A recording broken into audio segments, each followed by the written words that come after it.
Most people think the difference between rich and poor is huge. Six-figure salaries, big businesses, lucky investments. But the real divider is almost insulting in how small it is. It's a $1 decision, made over and over, every single day. Not a literal dollar, but a choice so small it feels meaningless in the moment.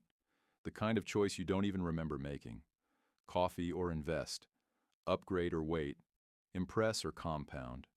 Comfort now, or freedom later. One path feels harmless, even deserved. The other feels boring, slow, almost pointless. Yet over time, that tiny gap quietly becomes a canyon. Two people can earn the same income, live in the same city, even have the same habits on the surface. But one keeps choosing the option that grows by a fraction, and the other keeps choosing the option that feels good now. At first, their lives look identical. Same car, same rent, same stress, same paycheck cycle. But beneath the surface, one person's money is slowly starting to work, and the other person's money is only working to disappear. No one feels stuck at the beginning. They feel normal. And that's what makes the $1 gap so dangerous. It doesn't hurt when it opens. It only becomes visible years later, when one life starts to compound, and the other starts to wonder where all the time went. Every day, money gives you two doors. Behind the first door is comfort, ease, convenience, the feeling of "I deserve this." It costs a little more, but it makes today lighter. Behind the second door is compounding, less exciting, less visible, often boring. It costs you patience instead of cash. Most people don't consciously choose the first door because they're careless. They choose it because the future feels abstract and the present feels real. A $1 here, a small upgrade there, a tiny delay in investing, a habit of spending before saving.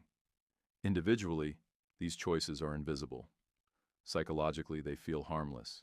But compounding doesn't care about feelings. It only cares about direction. If even a small part of your income is consistently directed toward growth, ownership, and leverage, the math eventually becomes unfair in your favor.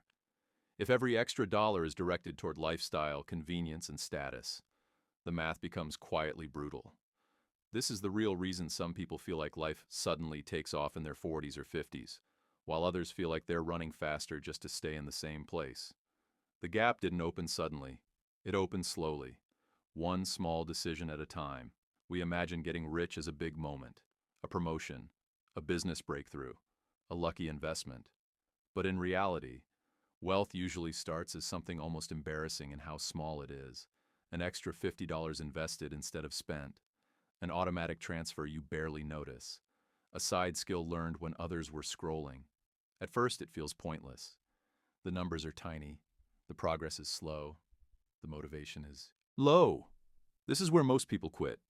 Not because they're lazy, but because the human brain is wired to respond to visible reward, not delayed exponential growth. Compound interest, skill compounding, network effects, they all work the same way. They move like a glacier at the start, and like an avalanche later. The rich don't have better discipline. They simply stayed in the game long enough for the snowball to become obvious. By the time the growth looks impressive from the outside, the hardest part is already over. The painful part is the beginning, when you're planting seeds in silence and everyone else thinks nothing is happening. Here's the part nobody likes to admit. The $1 gap isn't about math. It's about identity. Most people see themselves as consumers first, builders second. So when extra money shows up, it automatically looks for something to buy, not something to become. A slightly better phone, a slightly nicer place, a little more comfort to reward the stress. Again, nothing is wrong with any of it. But each time, the future quietly loses a vote. Crossing the gap requires living in a small psychological mismatch for a long time. You're earning more than before, but living like you're not. You're capable of spending, but choosing not to. You're surrounded by people upgrading while you're quietly accumulating. That feels lonely. It feels unfair. It even feels like you're falling behind. So most people eventually stop. They tell themselves they'll start later, when things are easier, when they make more, when life slows down. But later is exactly where the $1 gap keeps them. The ones who cross it aren't extreme. They're just consistent in one unglamorous habit. They keep choosing the option that grows, even when it doesn't yet feel like growth. For a long time, the $1 gap looks like nothing. Two lives moving side by side. Same income, same stress, same routines. Then one day, without warning, the difference becomes impossible to ignore. One person has options, time, flexibility, a sense that money is no longer the main source of pressure. The other is still making the same trade. Time for money, month after month, with no margin for mistakes. The gap didn't come from a single big win. It came from thousands of tiny decisions that pointed in the same direction. This is why the rich don't feel like they got lucky later in life. They feel like the results finally caught up to the habits they built quietly for years.